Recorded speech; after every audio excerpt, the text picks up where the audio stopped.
So bless you, my darling, my angel. Heaven is mine, and life is divine with you.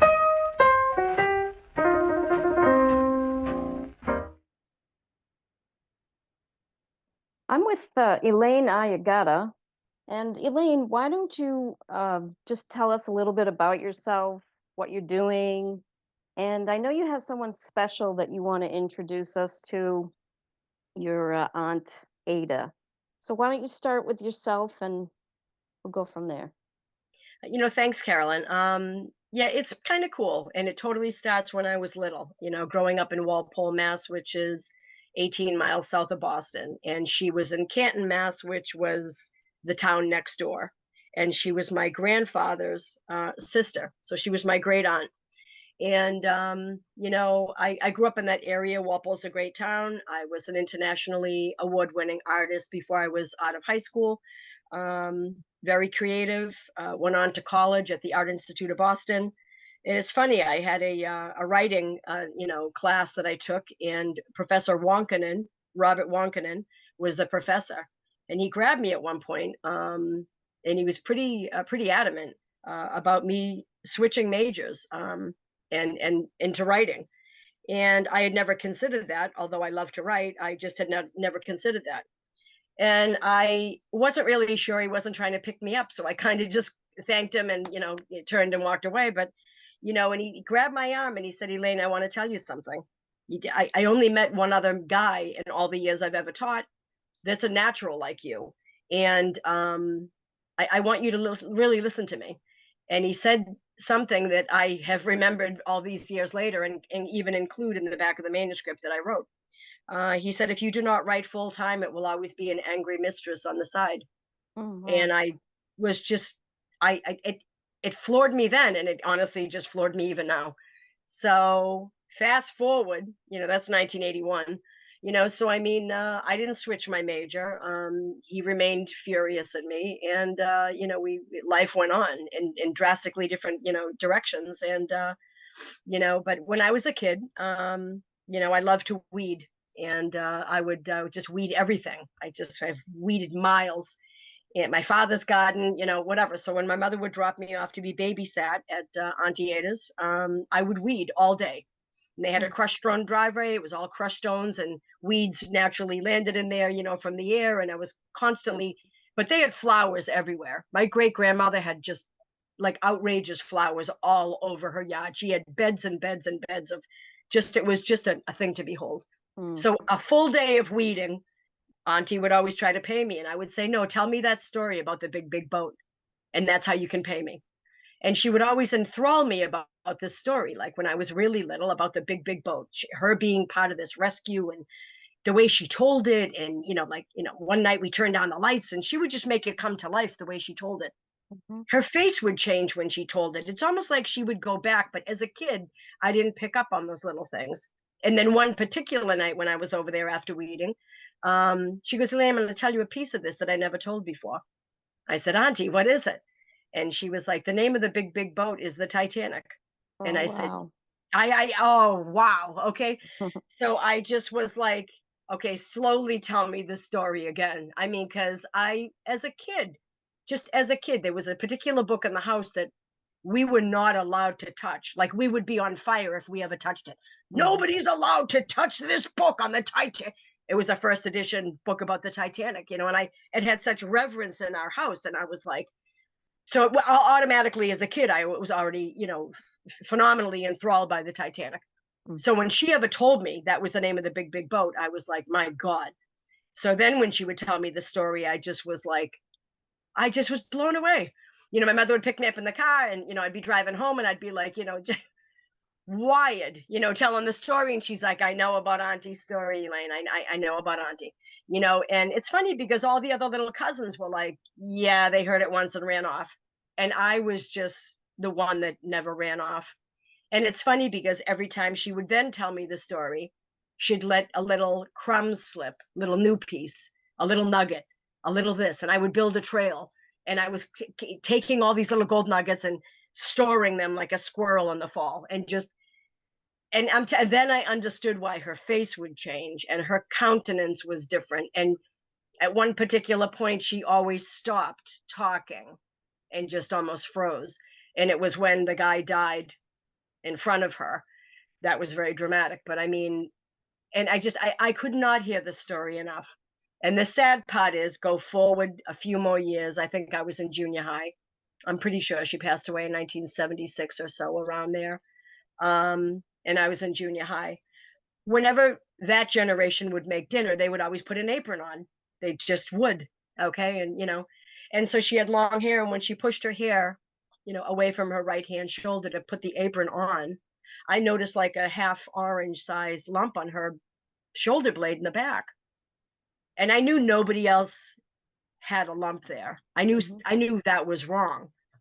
Even in junior high, I didn't know about cancer, and who does, when they're really young. And so I didn't say anything because my mother and father taught me manners. You just don't say stuff. So when my mother went to pick me up, I kissed Auntie Ada, and, I was all wired about the story again. But I said, Mom, Auntie Ada's got a lump. I noticed a lump. And she goes, oh, Elaine, you're the artist in the family. You and all these. And I said, no, listen, Mom, the next time you drop me off, when she pushes her hair back, tell me if you see it. And when you kiss me goodbye, whisper in my ear if you see it.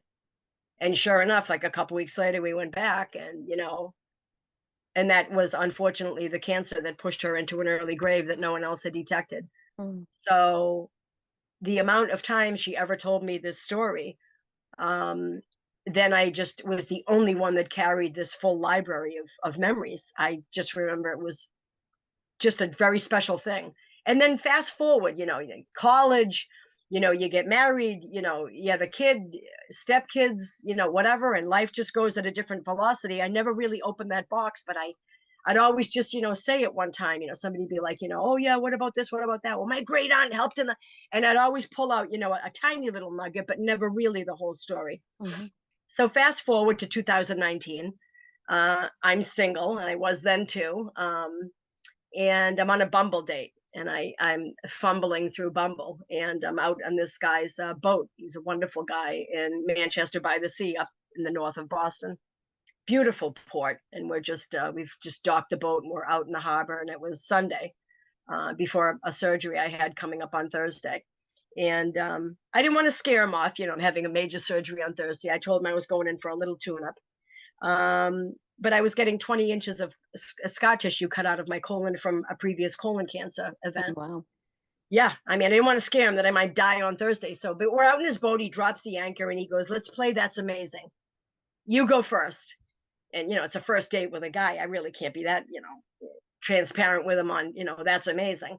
So I joked and I said, well, if I knew you any better, I could entertain you for hours.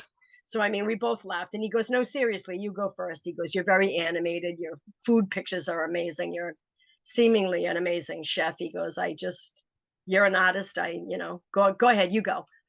And I said, that's easy. I said, that's amazing. I said, Aunt Ada was on the rescue ship. She was on the Carpathia, and for the Titanic survivors. And he just stopped. His face froze. And I said, hello? And he goes, you never wrote that? You can't be this much of an artist and you don't write. I said, well, I enjoy writing. I just never did it for a living. What? And he goes, well, listen, you said you're having a little tune-up on Thursday. What happens if you just don't make it? Anesthesia is anesthesia. And then there was like a lightning bolt that came right through me. And I was like, my God, I am the only one carrying this library. And what if something happens? And then to reiterate it further, he goes, you actually don't have a right to take this story to your grave. Okay. So I won. That was amazing. He goes, I'm not even going to go. I can't compete with that. He goes, let's go to dinner. And then in the middle of dinner, he stopped again and he goes, Elaine, you really have to write that. Whether we date each other or anything, he goes, it's bothering me that's a powerful story.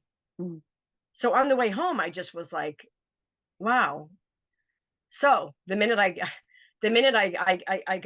I woke up from the surgery, I literally took my own IV out and got the hell out of the bed, and I couldn't wait to get home because I was like, my God, I was obsessed. I really became obsessed about getting this out. And I was so grateful that God didn't take my life, at that, anesthesia event. And I had like this mission. However, I had a 1-foot vertical scar and all kinds of real problems physically. And I had a medical girdle that I couldn't even breathe in. And they're like, you got to lay down flat for 8 weeks. And I'm like, just get out of the way. I got to write. So I literally sat in my bed with the 6 Italian greyhounds and my big cat Rocco. And I wrote from like 6 o'clock in the morning until like 1 o'clock in the morning. I just got up to tinkle. I wasn't on any kind of painkiller because that would have constipated me. So I was having popsicles and just so I would tinkle. And it's all I did was have popsicles and write. And it was like I levitated. It was just like something came over me. And this story poured out of my arm like the water from a hose when when the firefighters put a house out. I mean, it poured. Sometimes her memories would come so quick, I couldn't type that fast. I would end up typing hieroglyphics. And then after, that memory was out, I'd have to go back and discern what I had written because I partially typed a word and then and it was just because sometimes it would come to me so rapidly. But the beautiful thing about writing it in 2019 versus writing it in 1980 was Google. I mean, I'm like, okay, the woman with the broken knee that was in Molly Brown's boat, they were rowing. And the minute I put in the shards of glass, the entire vase came up for who this woman was. And I'm like, oh. So the resource that Google was during my research was astonishing. So, I mean, I connected what she had told me and populated it with my research and the whole story just came to life. And I was completely obsessed about it. So at that point, after quite a while, I put my proverbial pen down, after I was done. And many times my hair would be up on my arms for a long time. I couldn't get it down. I would be hysterically crying. It would just evoke just the emotion of her story. I mean, I know what it did to me, and I was writing, I was typing. And so I just felt like I had something amazing when I was done with it. I knew I did. I just had a gut feeling. And so I really shouldn't have at all physically, and I never told my doctors I did. I got out of bed longer than a tinkle and got in my car and sent the file to Staples to have them printed out. And I wasn't aware of how heavy this was going to be because it really at this point was as heavy as it's a big manuscript. I said, you got to bind it, spiral bind it and make it like a real book. You can't give it to me loose, Yep. And when he gave it to me, it was so heavy. I'm like, my God, you use all your abdominal muscles to carry. I'm sweating profusely. And he goes, ma'am, are you okay? Because I'm bent over. I shouldn't have been out of bed. I'm really not well. And I don't want to get too graphic, but things are bleeding. And, and I'm like, my God, so I get back in I get back in the car and I'm like, and, my really wonderful friend, Kathleen Spivak has taught all over the world writing and poetry. And she's published many books. And her father is Peter Drucker, who published 35 of his own books, and he was the father of the economics program at Harvard. She lived about a mile from my house in Belmont in Watertown. So I literally had it printed in Cambridge, went to her house in Watertown and was in a catastrophic physical state, trying to just get to the back door up the stairs to give her the manuscript that she had no idea existed. So I go in the kitchen and I'm not doing well. I'm way over what I should be. It was such a great mistake to be out of bed. Mm-hmm. So, I said, look, I wrote a book, and she just came out yelling. I get somebody coming from Iceland. They're a great client. You got to get out of here. Elaine, you got to get out of here. What are you even doing out of bed? So I said, listen, and I'm sweating profusely. I'm a total catastrophe physically, and everything's in pain, throbbing and bleeding. And I put the manuscript on the bed, on the table, and I said, I wrote this. And she goes, get that out of here. She goes, you're not a writer. You're an amazing chef. You're an artist. You're funny. You're not even a freshman writer. Get out of here. So I was like, wow. So I pushed it on the floor because there's no way I'm carrying that back to the car. I shouldn't even be in the car. So, I was like, I pushed it on the floor and I said, listen, and she's screaming. And I said, listen, grab 5 pages a night and burn it for kindling in your fireplace. I'm not carrying it back. So she's screaming. I'm going down the back stairs, holding onto the rail going, my God. I barely get back to my house. I got in bed and I just laid there and burst into tears because I was in such agony. And I'm like, it just even hurt to breathe. And I'm like, God, was that a catastrophically stupid thing to do? So I'm like, so one day goes by. I didn't even move. I'm like, I couldn't even call my doctor and tell him what I did. I couldn't even do that. And I just was in trouble. I'm like, oh God. So basically, one day goes by, 2 days go by, and I'm like, is she burning that? Is she burning that? You know, Mhm. 2.5 days goes by and it's 1:45. I mean, I'm just laying looking at the ceiling, like if, and all of a sudden the phone rings and she goes, are you fucking kidding me? And I literally said, what side of the fence are you talking about? Are you fucking kidding me? Are you fucking kidding me? Which one is it? And she goes, this isn't a book, Elaine. This is a book movie deal. And she goes, let me tell you about my life. This is what's going to happen to you. She goes, it's going to take you 1.5 to 2 years to find a literary agent. However, they're necessary parasites. And I had never heard necessary next to parasite before. She said they're necessary parasites because they will go to a publisher and kill them for a great deal and get you a great contract and then take 15 to 20%. But if you go in without an agent, you're going to get bent over and just, it's not going to go well. And that's just my industry, Elaine. I don't even know if my agent's still alive. I mean, he was an elderly guy when I had him, and I said, all right, I can do it. I'm good. I can do it. So I'm in bed, is still in agony from that episode 2.5 days later, but I was so like invigorated. I'm like, how the hell do you get a literary agent? So and then I started my quest, and then I banged into COVID. And it's not easy to find a literary agent that will take a gamble on a first-time author. That they don't want to have somebody that's, a maybe. Is it going to be a one-hit wonder? But the reality is, right now, at the moment, and today is May 19th, 2024. The manuscript is, when you give your manuscript to a literary agent, they can take 4 to 8 weeks to get back to you. It's just shut up and get in line. You can't go, where are you? What page are you on? You can't act like a human fruit fly and bother them. You just got to leave them alone for 8 weeks and just chew your fingernails and your hangnails and wait. Right. So yeah, I mean, so now I think I'm at the 7th week and the manuscript is in front of a tremendous literary agent in Manhattan with a phenomenal firm that's been around since the 70s. It's not some brand new wobbly startup. I'm just excited. They've had several New York Times bestsellers. I've always thought this was.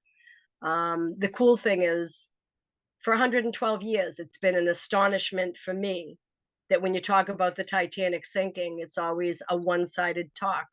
It's the Titanic, the Titanic, the Titanic, the Titanic. No one ever, for 112 years, have really talked about the Carpathia, which is amazing. It's just, so the manuscript, with the potential of turning into a book, Broadway show, movie, has the potential of sitting in a chair in history that's been empty for 112 years. Right. That's dynamic and very cool. And it's kind of a God wink. I mean, anybody in 1940 could have wrote this story. I mean, the 70s. I mean, in 1920, so I mean, it has sat untold, since 1912. And it's a powerful story. The Titanic as a movie was one of the top grossing movies of American movie history. And it's really a work of fiction. Those main characters that's a wonderful, elaborate work of fiction based in the greatest maritime tragedy the world has ever known. But this is not a work of fiction. This is a real person I knew, and it's powerful. I also think the Titanic never dies. I always say the ship may have sunk, but that it never died. Even with the submarine that, the immersible that collapsed upon itself, and those 5 people, it cost them their life, just trying to get a glimpse of the wreck 112 years later, paying over $100,000. Books are still coming out about the Titanic this spring. This is just always a fresh batch of anything Titanic is always a headline grabbing event. And so it's going to be very exciting to reveal the vantage point of the other boat on that particular night. So I think we're in a cool spot. It's It's been a challenge to get here. I really don't even, now that I look back, I don't even know how I ignored physical pain like that and wrote it, but it was just, it's almost like I levitated and wrote it and ignored everything. And I'm grateful for the Bumble date. I'm grateful for all the things that happened because it never would have come out. I don't think I would have arrived at, let me pull over and write today. Let me try this. It's amazing how, God made these dominoes fall down right until today, for us to be exactly right here today, right now. Well, excellent, Elaine. That's it sounds like an exciting story, and I look forward to hearing more. Thank you so much. Thank you.